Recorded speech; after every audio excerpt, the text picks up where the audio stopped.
Ok, chicos, vamos a grabar y empezamos con la clase. Y tengo acá una imagen. Es nuestro amigo Juan, ¿no? Se llama Juan. Aquí hago ciertas preguntas en base a esta foto, ¿no? ¿En dónde creen que esté Juan? ¿Qué creen que esté haciendo? ¿Cómo lo ven de semblante? ¿Se ve bien nutrido? ¿Se ve saludable? ¿Qué piensan ustedes? A ver, Jesús. Aparentemente se ve saludable. Bueno, ¿dónde está? Parece que estuviese en la playa o en un lugar donde hay un peñasco alto. Ujú. ¿Qué cree que está haciendo? Está tomándose un selfie de acuerdo al paisaje en el cual se encuentra él. Se le ve saludable. Para hablar de saludable habría que ver este peso talla, no se visualiza bien. Aparentemente a primera intención sí, y se ve bien nutrido. No hay evidencia de signos de deshidratación y la coloración de la piel aparentemente está bien y la humedad de la misma pareciera que está bien. Ok, muy bien, Jesús. También Jesús nos ha dado su apreciación en cuanto a lo que podemos ver a través de una foto, ¿verdad? Igual por ahí otro compañero también dijo que aparentemente sí, ¿no? ¿Se le ve feliz? ¿Ustedes qué piensan? Yo, Doctora, en el lugar es como que está de paseo, creo, Ujú. pareciera. Ya. Bueno, sí, se le ve tranquilo, feliz como que tomamos una foto selfie, ¿no? Pero sí se le ve, o sea, como indica el compañero, ¿no? Parece Se que le siempre ve. tendríamos que evaluar, ¿no? Para Ok, ver si está bien nutrido, ¿no? muy bien. Yo también lo veo como si estuviera disfrutando, ¿no? Es más, me da ganas de ir por ahí a pasear también, ¿verdad? Ahora, miren esta imagen. ¿Qué está haciendo Juan?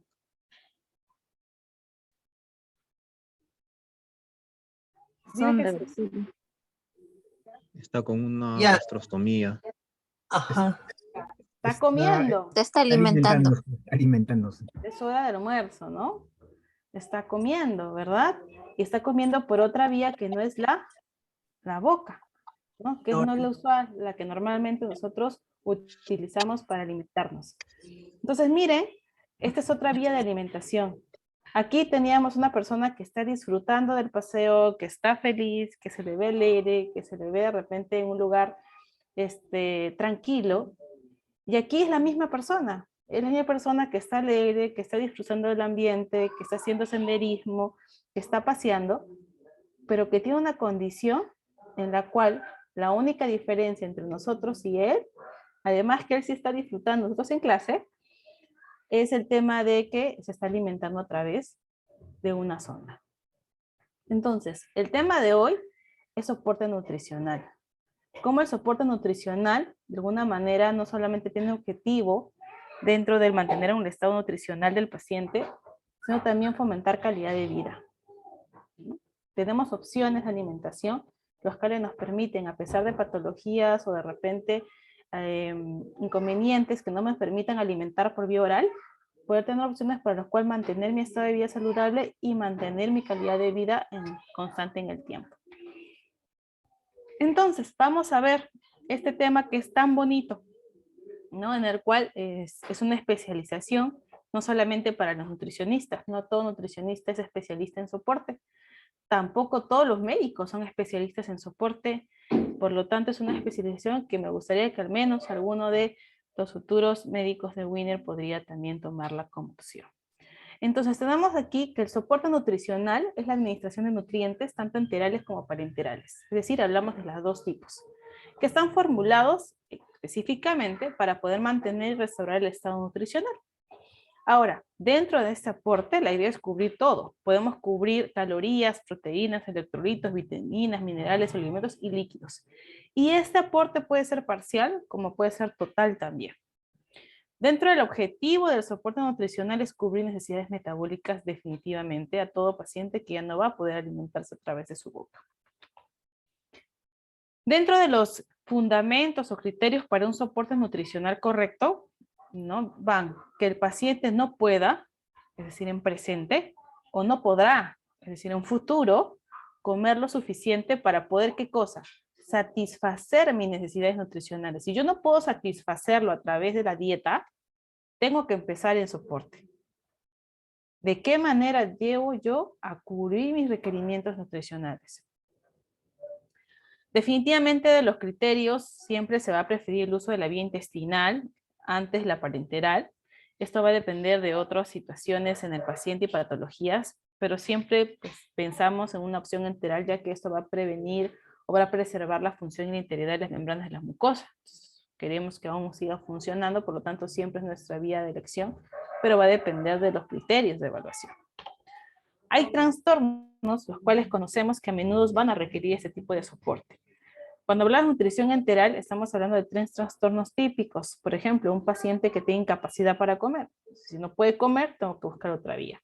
Dentro de las patologías asociadas estamos trastornos neurológicos, trastornos traumatismos faciales, por ejemplo, que no pueda masticar los alimentos, anomalías congénitas, lesiones cerebrales traumáticas, un estado comatoso también, el paciente necesita una sonda. Alguna esofagectomía en donde el esófago se ve comprometido y no puede pasar los alimentos. También como trastorno la incapacidad para comer lo suficiente. Entonces decíamos que el paciente no puede comer, entonces veo soporte. Pero si tampoco puede llegar a cubrir o comer lo suficiente a través de vía boca, entonces también puedo requerir soporte. Por ejemplo, un estado hipermetabólico como el de las quemaduras, tumores, anorexia nerviosa, retraso del desarrollo, fibrosis quística.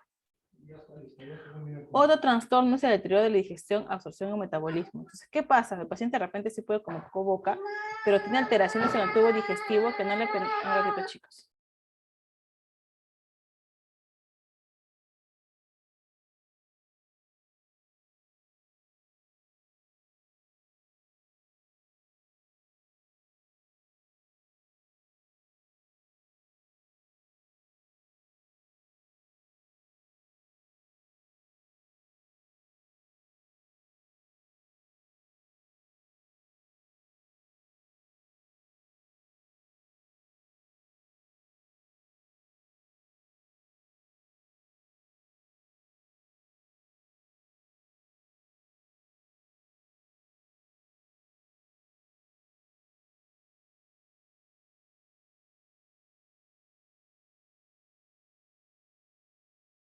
Ya, ahora sí, chicos.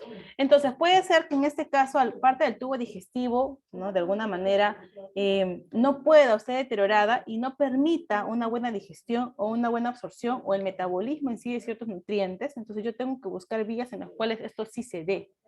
Por ejemplo, la gastroparesia grave o errores metabólicos congénitos, enfermedad de Crohn, pancreatitis o síndrome de intestino corto donde haya habido una recepción mínima, en donde todavía tengamos una parte que tenga capacidad absortiva, podemos instaurar soporte nutricional enteral. ¿Cuándo va nutrición parenteral? En este caso tenemos la incompetencia digestiva, ¿no? Por ejemplo, cuando ya el tubo digestivo no puede funcionar, entonces yo tengo que buscar otra vía. Aquí tenemos síndrome de intestino corto, pero ya con una reacción bastante importante, pancreatitis aguda grave, de repente cuando hay fístulas de altos débitos distales, hemorragia digestiva grave, imagínense, ahí no vamos a poder poner sonda, tengo que buscar otra vía. También cuando hay enfermedad crítica o mala tolerancia a la accesibilidad enteral, ¿no? Quizá una insuficiencia multiorgánica, un traumatismo, un trasplante de médula ósea, tengo que estar pensando en otra vía, ¿no? Porque el paciente necesita alimentarse o sostenerse y no va a poder instaurarse una nutrición enteral. Entonces, son trastornos que a menudo pueden requerir soporte, pero nosotros vamos a ver un poquito más disgregado cuando hablamos de nutrición enteral y cuando hablamos de nutrición parenteral. Empezamos con nutrición enteral. Y dentro de las definiciones se define como la administración de soluciones de nutrientes por vía oral o mediante sonda.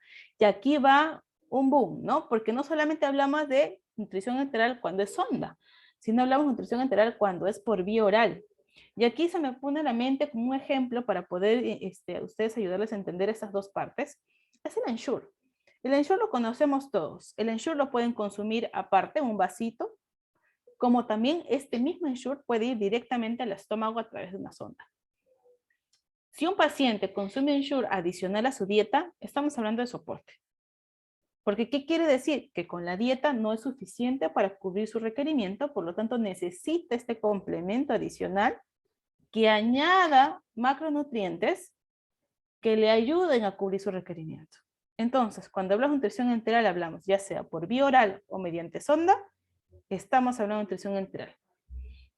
Y la idea es contribuir pues a que pueda cubrir sus requerimientos totales o parciales. ¿Cómo selecciono a mi paciente candidato a nutrición enteral?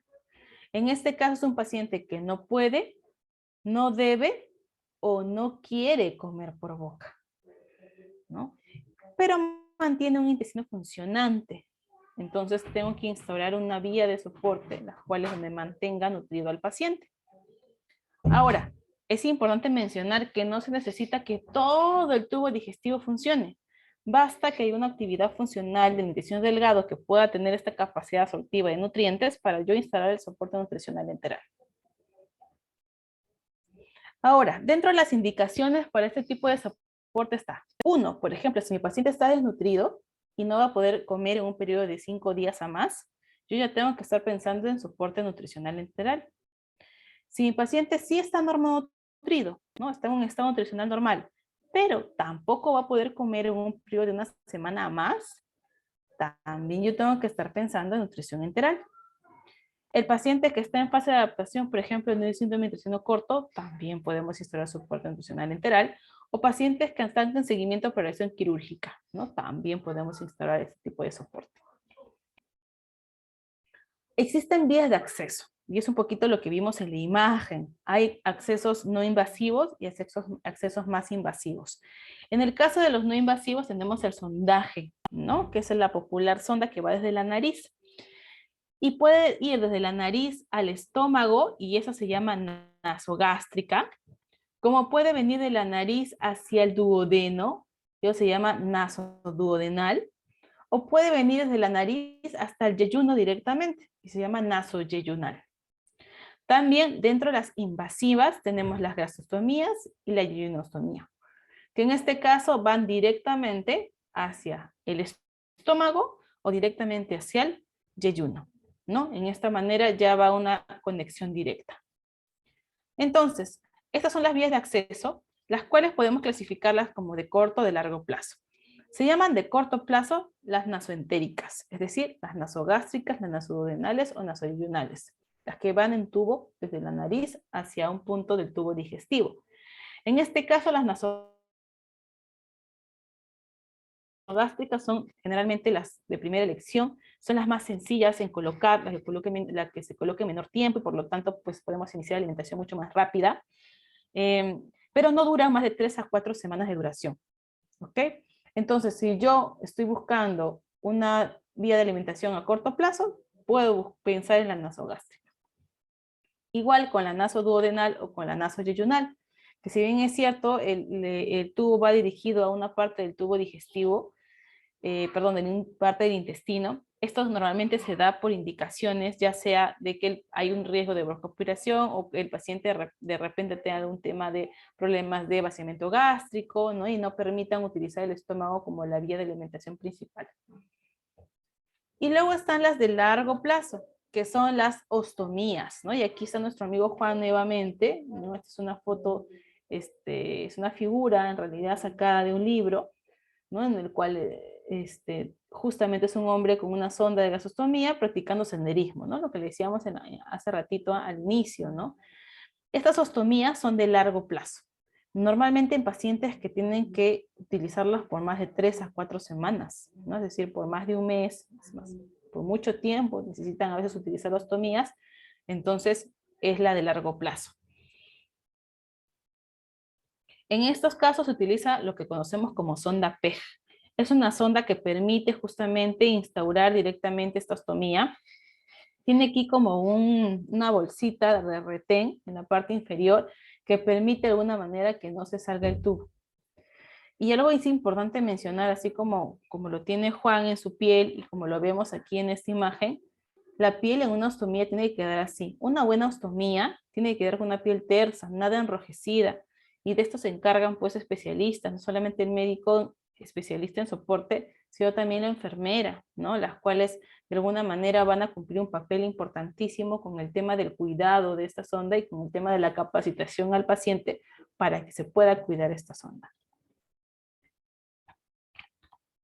Ahora, hemos visto vías de acceso. Tenemos las nasoentéricas o tenemos las ostomías. Ahora, ¿qué fórmula le damos al paciente? Y es que también hay clasificaciones en las fórmulas. Y aquí estamos hablando de fórmulas farmacológicas. Yo no estoy hablando de nutrición enteral artesanal, ¿ok? Dentro de las fórmulas tenemos las enterales, que pueden clasificarse como estandarizadas, químicamente definidas o especializadas. Y esta selección de la fórmula va a depender de la necesidad de mi paciente, de cómo funciona el tubo digestivo y del estado clínico del paciente. Entonces, tenemos aquí otra clasificación. Yo las he separado aquí en dos, porque en las fórmulas enterales podemos tener las fórmulas modulares y las completas. Dentro de las modulares tenemos los que son módulos, es decir, que solamente aportan o proteínas, o carbohidratos, o lípidos de manera diferenciada.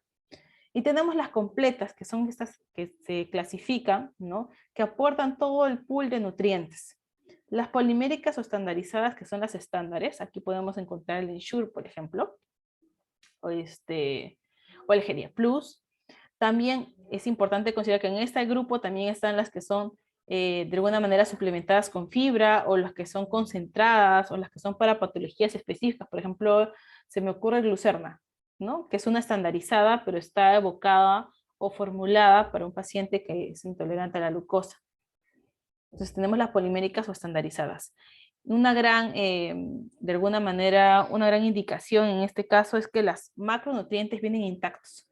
Vienen las cadenas de proteínas, vienen las cadenas de polisacáridos, vienen las cadenas de ácidos grasos, ¿no? De triglicéridos, contenidos en esta fórmula. Y luego están las oligoméricas o las manoméricas, que en este caso se toman en elección estos dos tipos de fórmulas dependiendo de la capacidad de digestión y absorción alterada de mi paciente. Y es que dentro de las características de estas fórmulas, es uno, que en el caso de las oligoméricas o semielementales, son nutrientes parcialmente hidrolizados, ¿no? ¿Qué quiere decir parcialmente hidrolizados?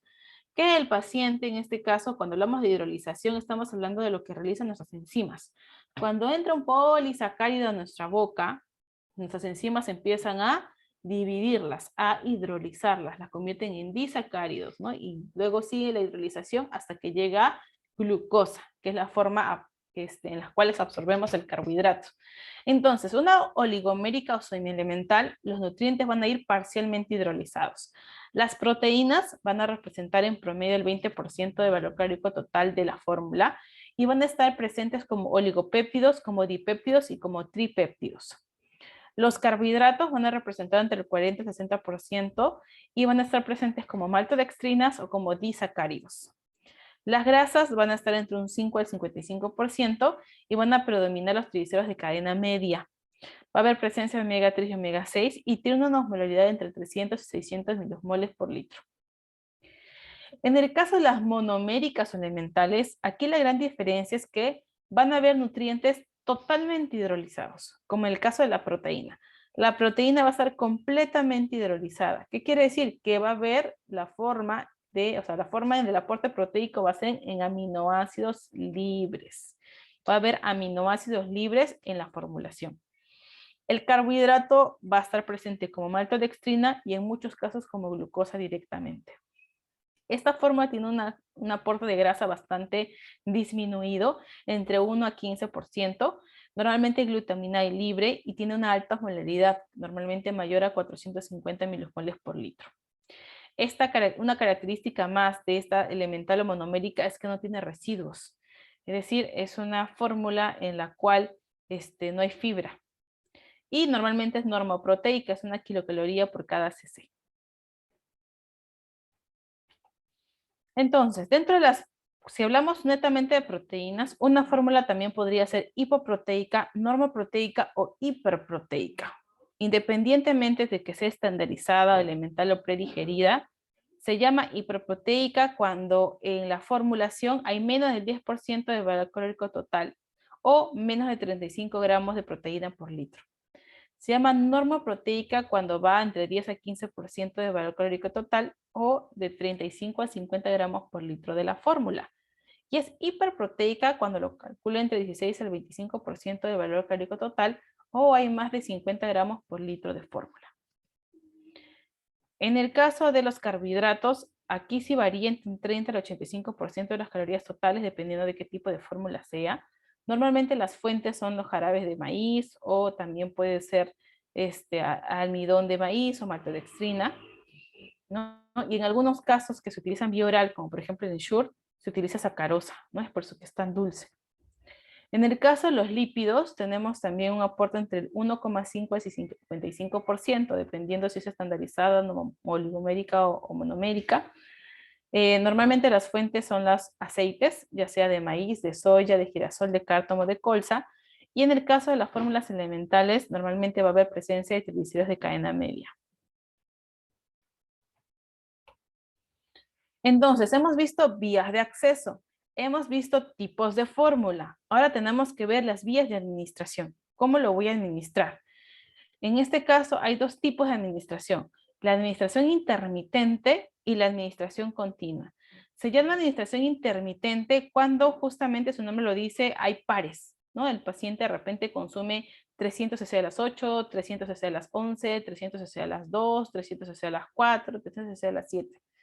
Hacemos intervalos de tiempo donde el paciente se alimenta, luego hay un espacio de 1 o 2 horas en las cuales no recibe alimentación y luego otra vuelta y así. Y este tipo de administración puede ser mediante jeringa, que también se llama mediante bolo o jeringa, puede ser mediante sistema de gravedad, es decir, que se le coloca la jeringa arriba y va cayendo gota a gota, o puede ser mediante bomba de infusión, que aquí también es una bombita que se programa para que según el volumen que yo quiero, en una determinada hora pase, luego se pare y así. Y la otra tipo de administración es la administración continua, que como su nombre lo dice, va continuo en lapsos de tiempo. En este caso puede ser mediante sistemas de gravedad en periodos de 12, 16 o 24 horas, o mediante bomba de difusión, que también ahí programamos el tiempo en el cual el paciente va a estar conectado alimentándose. Entonces, por ejemplo, aquí tenemos la administración intermitente, ¿no? Que es la forma en bolo o en jeringa. En este caso, la enfermera se acerca y le coloca la administración a través de la sonda directamente a 1 hora y luego ya lo retira, lo tapa y luego regresa más tarde. Y en infusión continua es a través de nuestras bombitas de infusión. Este es un paciente con la bombita de infusión que tiene como característica, tiene un contenedor de la fórmula, la bomba y la línea, el cual va a ser directo al paciente, ¿no? Ahora, dependiendo de cómo llega la fórmula, la presentación de la adquisición de la fórmula, también podemos estar hablando de sistemas. Tenemos un sistema enteral cerrado cuando la fórmula viene lista a administración. Es decir, ya viene la bolsa cerrada directo de fabricante, como esta acá, el Nutrition Advance, ¿no? Como el que tiene el paciente. Directamente viene la fórmula así, le coloco y pum, pum, pum, ya está. El paciente se alimenta. Y se llama sistema enteral abierto cuando va contenido ya sea en latas o botellas. Es decir, que yo tengo que vaciarlas o reconstituirlas y luego vaciarlas en una bolsa que el paciente vaya a poder consumirlos. ¿Y por qué esto es importante? ¿Por qué es importante saber si viene en lata, si viene en botella, si viene en bolsa? Porque esto va a determinar cuánto va a durarme la fórmula. Si es reconstituida, es decir, si viene en polvo y yo le tengo que echar agua y luego moverlo y luego llevarlo a la bolsa, me dura máximo 4 horas. Si es líquida, es decir, que viene en una botella ya de manera líquida y yo tengo que vaciarlo a la fórmula, me va a durar 10 horas. Y si es de circuito cerrado, es decir, que viene directamente del fabricante, ¿no? Y me va a durar 24 horas abierta. Entonces, ¿de qué depende la duración de la fórmula? Del grado de manipulación y riesgo de contaminación microbiana. Entonces, ¿qué tanto yo voy a manipular esta fórmula que va directamente al estómago o al yeyuno o al duodeno del paciente? Y refrigeradas no pueden durar más de 24 horas. Muy bien.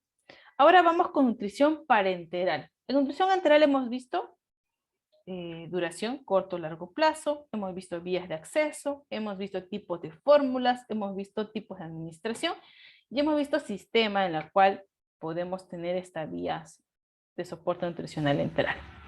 Ahora vamos a ver la nutrición parenteral. En este caso, dentro de la definición, es el aporte de nutrientes directamente a la circulación sanguínea por vía intravenosa. Normalmente está indicado para pacientes que no pueden o no quieren tomar alimento por vía oral o enteral. Ahora, esta nutrición parenteral puede usarse como complemento, es decir, cuando el paciente no puede llegar a cubrir su requerimiento, o como una nutrición parenteral total, es decir, que sea su única fuente de alimentación. Hay dos vías de acceso a nutrición parenteral. la nutrición parenteral central, que es donde la punta del catéter se va a dirigir a una vena mucho más amplia o de flujo muy alto, como es la vena cava superior.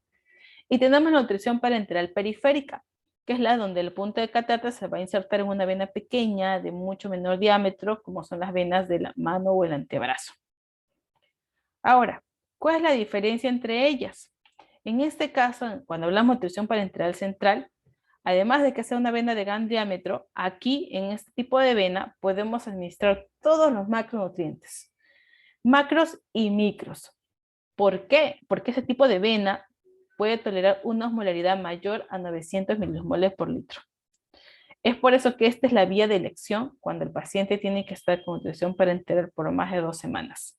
Es más, hay pacientes que pueden tener años. Hay nutrición parenteral domiciliaria. En nuestro país tenemos nutrición parenteral domiciliaria, en donde el paciente puede estar conectado por años y ser su única vía de alimentación. Tenemos también nutrición parenteral periférica. Aquí estamos hablando de una vena de más pequeñito diámetro. Aquí sí solamente va a cubrir parcialmente las necesidades. ¿Por qué? Porque solo tolera una osmolaridad hasta 900 milismoles por litro y por lo tanto este tipo de tratamiento solo puede durar máximo 2 semanas.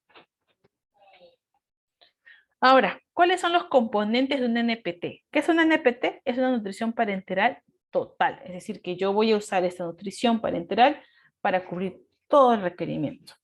Va a tener proteínas en forma de aminoácidos, carbohidratos entre un 10 al 50%, fuentes lípidos, electrolitos, elementos traza, vitaminas y agua. En el caso de los aminoácidos, van a ser aminoácidos sintéticos, que van a ser muy similares a la composición de la proteína corporal. Normalmente van a tener un pH neutro, ¿no? Y van a aportar igual que una proteína alimentaria, es de 4 kilocalorías por gramo. Importante mencionar que 1 gramo de nitrógeno va a equivaler a 6.25 gramos de proteína. Miren su osmolaridad. Los aminoácidos tienen una osmolaridad entre 800 a 950 milismoles por litro.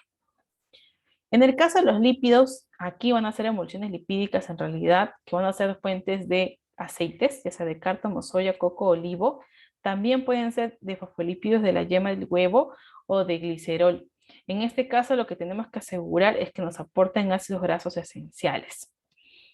Es de muy alta densidad calórica, pero de muy baja osmolaridad.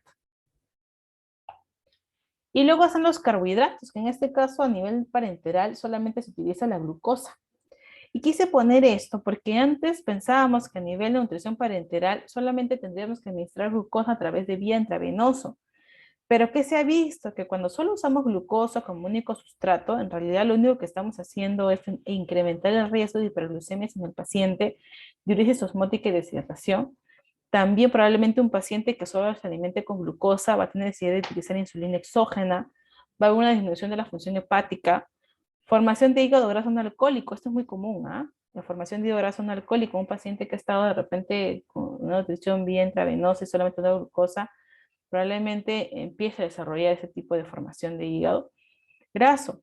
Aumento en la producción de CO2 también. Entonces, hemos visto de que solamente utilizar glucosa como último sustrato puede tener complicaciones. Claro está que hay que evaluar al paciente, ¿no? Pero si es que se puede utilizar una nutrición completa, sería lo ideal. Porque la glucosa puede cubrir calorías, pero sabemos que no cubre nutrientes o necesidades metabólicas, solamente necesidades energéticas que son totalmente diferentes. En el caso de los electrolitos, dentro de los que más se utiliza es el calcio, el magnesio, el fosfato, el sodio, el potasio, el acetato y el cloruro como parte de un NPT. También en el caso de las vitaminas, normalmente se utilizan, o dentro de las recomendaciones, son las recomendaciones diarias, es decir, el RDI normal de un paciente adulto o de un paciente pediátrico. En el caso de la vitamina C, va a estar en forma de ácido ascórbico, como despantenol en ácido pantoteico, como riboflavino, vitamina B12, va a estar también como nicotinamida, como vitamina B6, la B1, el retinol, es decir, va a tener la forma en retinol, la vitamina A, no como betacaroteno. En la vitamina E como cotocoferol, la vitamina D va a venir en las dos formas, como ergocalciferol y como colecalciferol. En el caso de la vitamina B12 va a estar como cianocobalamina, y en el caso de la vitamina K, la que va a venir es la fitomedianona, que es la vitamina K1. Muy bien, ¿Y cuáles son las técnicas también de administración en nutrición parenteral? También hay dos. Tenemos la continua, que es de 24 horas, y la cíclica, que es de 8 a 12 horas. En el caso de las 24 horas, normalmente son las hospitalarias, ¿no? Definitivamente tenemos al paciente conectado día y noche con su nutrición parenteral total, pero también en este caso podría ser en algunos pacientes domiciliarios que tengan sobrecarga de volumen. Luego tenemos la cíclica, que solamente se conectan entre 8 a 12 horas, o sea, puede ser durante el día o durante la noche. Hay casos donde un paciente puede hacer su vida cotidiana en el día y en la noche conectarse para poder alimentarse mientras duerme. Normalmente esa indicación va para nutrición parenteral a domicilio y la contraindicación para dar una dieta cíclica parenteral total es que si hubiera pérdidas muy elevadas, como por ejemplo las fístulas. Estas dos NPTs pueden venir de diferentes maneras. Pueden ser una mezcla binaria o NPT 2 en 1 o una mezcla ternaria que llama NPT 3 en 1. Se llama binaria cuando se separan en dos bolsas. En una bolsa va a ir los aminoácidos, la glucosa, las vitaminas, los minerales, los oligoelementos y el agua y pueden ser administrados en 20 horas. Y los lípidos van a ir en otro contenedor, solamente los lípidos, y estos se van a administrar como mínimo en 4 horas. Luego está la ternaria, que es la NPT3 en 1, que esas son las ideales, ¿no? Porque aquí van a estar todos combinados, los macros, los micros y el agua. Y estas se pueden dar en un promedio de 24 horas. Visualmente podemos identificarlas así. Las mezclas 2 en 1 vienen con un color amarillento, medio cristalino, y las mezclas 3 en 1 vienen con un color un poco más lechoso. ¿Y por cuánto tiempo yo puedo instaurar mi nutrición parenteral total? Hasta que el paciente ya puede ingerir vía oral o enteral en cantidades adecuadas, o cuando se decide en realidad finalizar los tratamientos. Termino con este algoritmo que me pareció interesante, quizá alguno de ustedes también lo tenga en alguno de sus artículos académicos, porque también lo saqué en uno de los artículos y me gustó mucho, por eso lo incluyo en la clase, ¿no? ¿Por qué? Porque habla primero de una valoración, al paciente se tiene que valorar. Luego de valorar, dentro de lo que valoramos también es el aporte inadecuado, y es por eso que los cribados nutricionales que ustedes han hablado siempre hablan de que si mi ingesta ha disminuido, porque si el aporte es inadecuado, yo tengo que pensar en indicación de soporte nutricional. Si la ingesta de mi paciente supera los 75% del requerimiento nutricional, yo puedo trabajar con una consejería dietética, ¿no? Un consejo dietético que permita llegar a regular un aporte adecuado. Si la ingesta de mi paciente va entre el 75 al 60%, yo ya no solamente tengo que dar una consejería dietética, sino que también tengo que empezar a utilizar soporte nutricional oral, es decir, a través de suplementos como el Ensure, que se tome un vasito en la tarde, en la mañana, qué sé yo, que complemente y cubre requerimientos. Si la ingesta es menor al 60%, ¿no?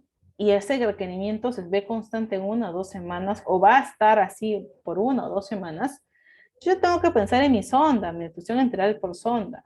Y aquí yo tengo que ver cuánto tiempo probablemente el paciente va a estar así. Si va de 4 a 6 semanas, puedo pensar en una nasoentérica. Si va más de un mes, yo ya tengo que pensar en una ostomía. Luego tengo que preguntarme si hay riesgo de enfermedad, en este caso de reflujo gastroesofágico, o si hay gastroparesia, o si hay riesgo de broncoaspiración. Si la respuesta es no y es de corto plazo, entonces puedo continuar con mi nasogástrica o mi nasoduodenal. Si la respuesta es sí, así sea, en corto plazo yo tengo que estar pensando en mi ostomía, una gastrostomía o una yeyunostomía. Ahora, ¿qué pasa si es insuficiente o no posible alimentar por vía sonda? Entonces ya tengo que pensar por nutrición parenteral. Si es menor a 7 días, puedo usar mi periférica, o si es mayor a 7 días, puedo usar mi sonda, perdón, mi catéter central.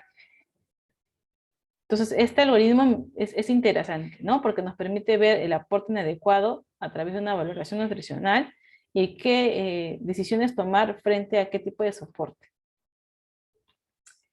Muy bien. Listo, chicos, entonces hemos acabado nuestra clase de hoy. No sé si hubiera preguntas, igual yo voy a hacer las 3 preguntas finales correspondientes a la clase. ¿No? Ok, vamos a empezar con las preguntas. La primera pregunta es, chicos, habíamos hablado de vías de acceso en soporte nutricional enteral. ¿Cuáles eran las vías de acceso, chicos?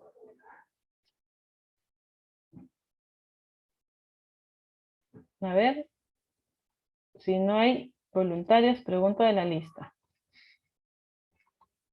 Ok, Jesús, dime. Como vías de acceso tenemos a los de corto plazo y los de largo plazo. Los de Ujú, corto plazo tenemos a la zona nasogástrica, la nasoduodenal, la nasoyeyunal, y ujú. las de largo plazo tenemos a las ostomías, como la gastrostomía o la yeyunostomía. Muy bien, Jesús. Estas son las dos vías de acceso cuando yo lo de enteral. Pueden ser las nasoentéricas o pueden ser las ostomías, ¿no? Las decisiones vamos viendo conforme al algoritmo, pero son las dos vías de acceso que yo podría tomar en cuenta en mi paciente que yo quiero instalar un soporte nutricional enteral. Siguiente pregunta. Habíamos dicho que había fórmulas, ¿no? Había fórmulas estandarizadas, oligoméricas y poliméricas. Dígame alguna característica de diferenciación en estas tres fórmulas.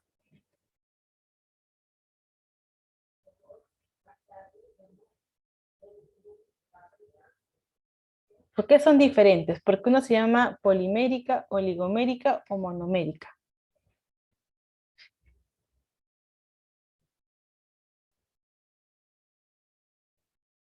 A ver, ¿alguien por ahí que se acuerde? A ver, voy a llamar de la lista.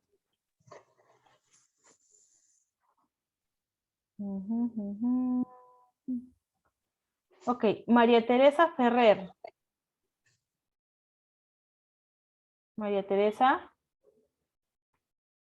María Teresa, habíamos visto en este caso que había fórmulas poliméricas, monoméricas y oligoméricas.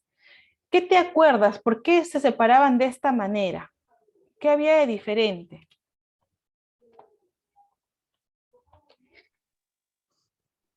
A ver. El tamaño de los monómeros.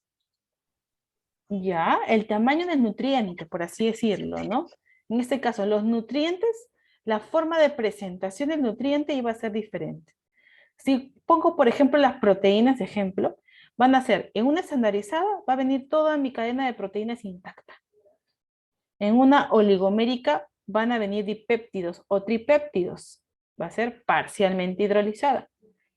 Y si voy a una monomérica, van a estar totalmente hidrolizadas. Van a venir como aminoácidos libres, ¿no?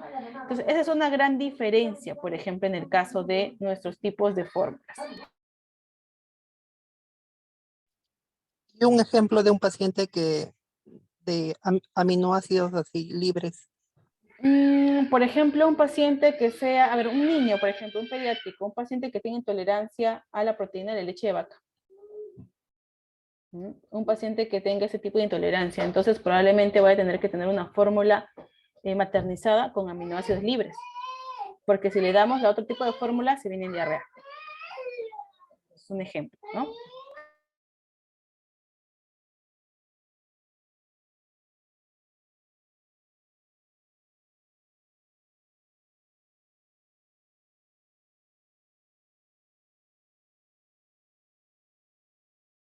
Ok, y la última pregunta va con el tema de parenteral, ¿no? En este caso habíamos dicho que había dos vías de acceso. ¿Cuál es la vía de acceso de larga duración y por qué? En parenteral, de largo plazo. La central. Muy bien, ¿y por qué?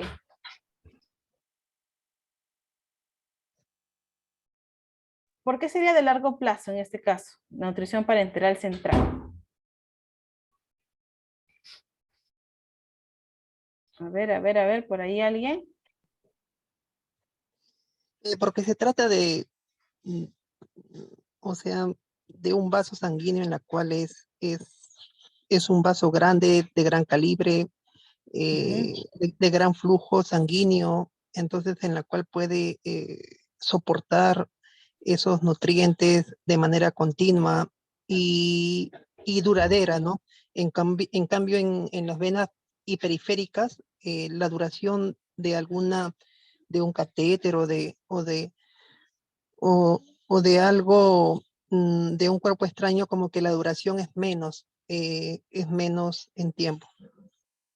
Ujú, muy bien, exactamente, porque es una vena de mayor diámetro tolera todos los macronutrientes. Es decir, podríamos instalar una NPT, una nutrición parenteral total dentro de esta vía, ¿no? Y bueno, podemos pasar la vena cava superior, pero hay otras venas que también son de gran diámetro. En muchos casos utiliza tunelizaciones, los cuales permite, por ejemplo, cuando hay nutrición parenteral domiciliaria, de que la vía en donde, o sea, el